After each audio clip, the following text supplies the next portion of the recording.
This video explores one of the most controversial and widely debated alien abduction cases in UFO history. The story of Linda Napolitano, a Manhattan housewife who claims she was taken by extraterrestrial beings from her 12th-floor apartment on November 30, 1989. Located in the Lower East Side of Manhattan, near the famous Brooklyn Bridge, this case gained international attention when UFO researcher Bud Hopkins claimed to have found 23 witnesses who saw Napolitano floating through the night sky above New York City. The Lower East Side of Manhattan, where this event allegedly took place, has a rich and complex history. In the late 1800s and early 1900s, this neighborhood was home to hundreds of thousands of immigrants, particularly Jewish families fleeing persecution in Eastern Europe. The area was once called Kleindeutschland or Little Germany, before becoming a predominantly Jewish community. By 1900, these crowded tenement buildings housed 640,000 people in just 1 square mile, making it the most densely populated area in human history at that time. The Manhattan and Brooklyn Bridges tower over this historic neighborhood, connecting Manhattan to Brooklyn across the East River. Our story begins with Linda Napolitano, an ordinary housewife living with her husband Steve and 2 young sons in a high-rise apartment building on the Lower East Side.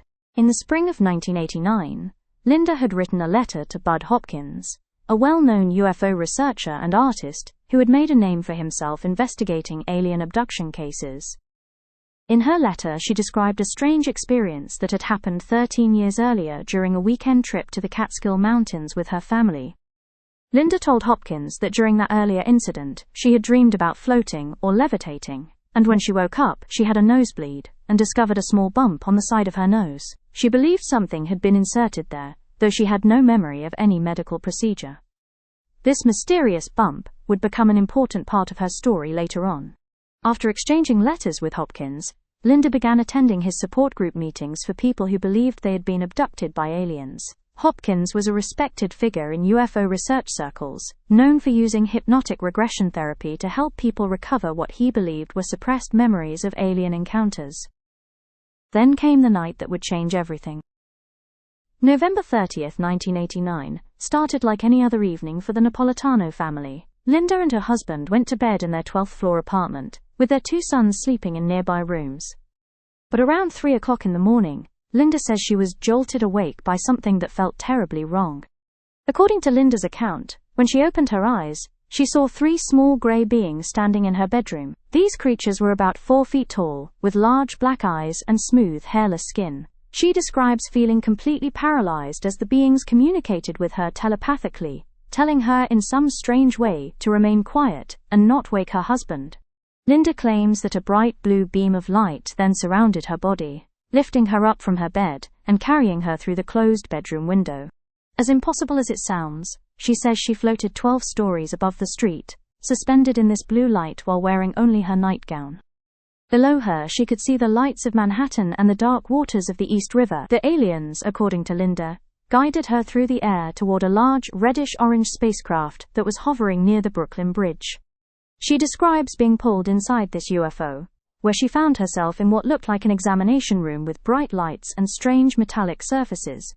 During what she believes lasted about an hour, Linda says the aliens performed various experiments on her. They inserted a thin metallic device into her nose, similar to the area where she had discovered that mysterious bump years earlier. She felt unable to resist or move during these procedures, though she remained conscious throughout the entire experience.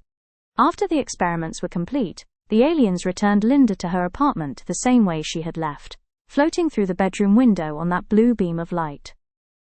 She says she was gently placed back on her bed next to her sleeping husband, who never woke up during the entire incident. When morning came, Linda's husband and children had no memory of anything unusual happening during the night. Initially, Linda kept the experience to herself, unsure whether it had really happened, or if it was just an incredibly vivid dream, but something about the memory felt too real, too detailed to dismiss. A few days later, she called Bud Hopkins to report what had happened. Hopkins was immediately fascinated by Linda's story. He began working with her using hypnotic regression techniques, hoping to help her remember additional details about the abduction. During these sessions, Linda recalled more specifics about the aliens' appearance, the inside of the spacecraft, and the procedures they performed on her. But what made Linda's case truly extraordinary wasn't just her detailed account, it was what Hopkins claimed happened next. In February 1991, more than a year after the alleged abduction, Hopkins received a letter that would transform Linda's personal experience into one of the most famous UFO cases in history. The letter came from two men, who identified themselves only as Richard and Dan. They claimed to be security agents who had been working that night, protecting an important political figure. According to their letter, they had been parked under the FDR Drive near Linda's apartment building when they witnessed something incredible. Richard and Dan wrote that they had seen a woman in a white nightgown floating out of a 12th-floor window, suspended in what looked like a beam of light. They watched in amazement as this figure was pulled toward a large craft hovering near the Brooklyn Bridge. The two men claimed they had been too shocked to react immediately, and by the time they thought to alert their colleagues, both the woman and the spacecraft had disappeared. When Hopkins shared details of Linda's story with these anonymous witnesses, they confirmed that what they had seen matched her account perfectly. The men said their protected official had also witnessed the event, though they refused to identify who this person was for security reasons. Hopkins later revealed that he believed this mysterious official was Javier Pérez de Cuéllar, who served as Secretary General of the United Nations from 1982 to 1991. The timing would have made sense, as Pérez de Cuéllar was nearing the end of his term and would have required security protection while moving around New York City. However, when reporters later contacted Pérez de Cuéllar's office about these claims, a spokesman firmly denied any involvement. The former UN Secretary General stated that the allegations were completely false, and that he had never witnessed any alien abduction or UFO activity. Despite this denial, Hopkins continued investigating Linda's case and claimed to have found additional witnesses. Over the following months, he said that letters and phone calls came from other people who claimed to have seen a woman floating through the Manhattan sky that night. Hopkins eventually claimed that 23 different witnesses had come forward to corroborate Linda's story. These alleged witnesses included people who said they had been driving across the Brooklyn Bridge, others who claimed they were in boats on the East River, and even some who said they had seen the event from windows in nearby buildings. Hopkins presented this as overwhelming evidence that Linda's abduction had really happened. But there was a problem with all these witnesses. None of them could be verified. Hopkins refused to reveal their identities, claiming he needed to protect their privacy. The letters from Richard and Dan were signed only with first names, and Hopkins admitted he had never actually met these two key witnesses in person. The case gained significant media attention in the early 1990s. Linda appeared on television talk shows, including the popular Ricki Lake Show, where she told her story to a national audience. UFO researchers and believers pointed to the alleged multiple witnesses as proof that alien abductions were real and happening in major cities. However, skeptics began raising serious questions about the case. They noted that none of the witnesses had come forward publicly or agreed to be interviewed by independent investigators. The letters from Richard and Dan contained details that seemed to perfectly match Linda's story, leading some to wonder if they might have been fabricated. Hopkins documented the entire case in his 1997 book, Witnessed: The True Story of the Brooklyn Bridge Abduction. In the book, he used the pseudonym Linda Corteil to protect her identity, though Linda later revealed her real name publicly. The book became a bestseller among UFO enthusiasts and helped establish Linda's case as one of the most important abduction stories ever recorded. But behind the scenes, Hopkins was facing criticism from someone very close to him, his own wife.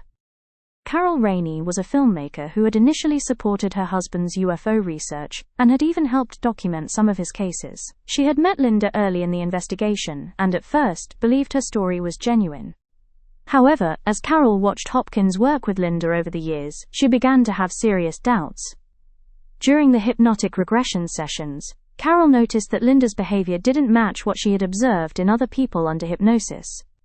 She felt that Linda was performing, rather than genuinely recalling suppressed memories. Carol also became concerned about the close relationship that developed between her husband and Linda. She felt that Hopkins had lost his objectivity and was too emotionally invested in proving Linda's case was real. The tension over the Linda Napolitano investigation contributed to the breakdown of Hopkins and Rainey's marriage, and they divorced in the early 2000s. After their divorce, Carol Rainey became one of the most vocal critics of Linda's story. She spent years researching the case and published articles questioning the evidence. Rainey pointed out that the alleged witnesses had never been independently verified, and she suggested that the letters from Richard and Dan might have been fabricated by Linda herself. Rainey also noted some troubling inconsistencies in the case. For example, she found that the location of Linda's apartment building was directly across from the night loading dock of the New York Post newspaper. This was a busy area with workers and trucks coming and going throughout the night, yet none of these potential witnesses had ever come forward. The weather conditions on the night of November 30, 1989, also raised questions. Rainey discovered that Hopkins had never bothered to check what the weather was like that night, which seemed like a basic step in investigating whether anyone could have witnessed something in the sky. As the years went by, the Linda Napolitano case became increasingly controversial within the UFO research community. While some investigators continued to believe her story was genuine, others began to view it as one of the most elaborate hoaxes in UFO history. Hopkins defended Linda's account until his death in 2011. He maintained that the multiple witnesses, even if they couldn't be publicly identified, provided compelling evidence that the abduction had really occurred. He suggested that the case might have been specifically designed by the aliens to be witnessed by world leaders, perhaps as a message about environmental concerns or global cooperation. Linda herself has never wavered in her insistence that the abduction really happened. She has continued to speak publicly about her experience and has appeared in documentaries about the case. In interviews, she often points out that if she had been hallucinating, then all the witnesses would have had to share the same hallucination, which she argues would be even more impossible than an alien abduction. The story gained renewed attention in 2024, when Netflix released a 3-part documentary series called The Manhattan Alien Abduction. The series presented both sides of the controversy, including interviews with Linda and archival footage of Carol Rainey, who died in 2023. However, Linda was unhappy with how she was portrayed in the Netflix documentary. She filed a lawsuit against the streaming service, claiming that the series was defamatory and made her appear to be dishonest. In her lawsuit, Linda argued that the documentary gave too much prominence to Carol Rainey's skeptical views, while minimizing the evidence that supported her story. The legal battle over the Netflix documentary demonstrates how contentious this case remains more than 30 years after it allegedly happened. Linda, now 77 years old, continues to live with the knowledge that many people believe she fabricated one of the most famous UFO stories ever told. Scientific analysis of Linda's claims has never provided definitive proof either way. The bump in her nose that she believed contained an alien implant was examined by doctors, but when they attempted to remove it, they found nothing there. X-rays had shown what appeared to be a foreign object, but it seemed to vanish before it could be surgically extracted. Skeptics argue that this is typical of alien abduction cases. The physical evidence always seems to disappear or prove inconclusive when subjected to rigorous scientific examination. Believers counter that advanced alien technology might be designed to avoid detection by human science. The case also raises broader questions about memory, hypnosis, and the reliability of eyewitness testimony. Research has shown that hypnotic regression can actually create false memories, rather than recover real ones, especially when the hypnotist has strong beliefs about what happened. The Manhattan alien abduction remains one of the most debated cases in UFO history. Whether you believe Linda Napolitano's extraordinary story, or view it as an elaborate fiction, it has undeniably captured the imagination of people around the world. The case highlights the ongoing human fascination with the possibility that we are not alone in the universe, and that extraterrestrial beings might be visiting our planet for purposes we can barely comprehend. Today, as scientists discover new planets in distant solar systems and continue searching for signs of life beyond Earth, stories like Linda's remind us that the question of alien visitation remains one of the greatest mysteries of our time. Whether the truth lies in the stars above Manhattan's skyline, or in the complex workings of the human mind, the Manhattan alien abduction case continues to challenge our understanding of what might be possible in our vast and mysterious universe. Thanks for watching. Please like and subscribe for more information from visitors above. Thank you.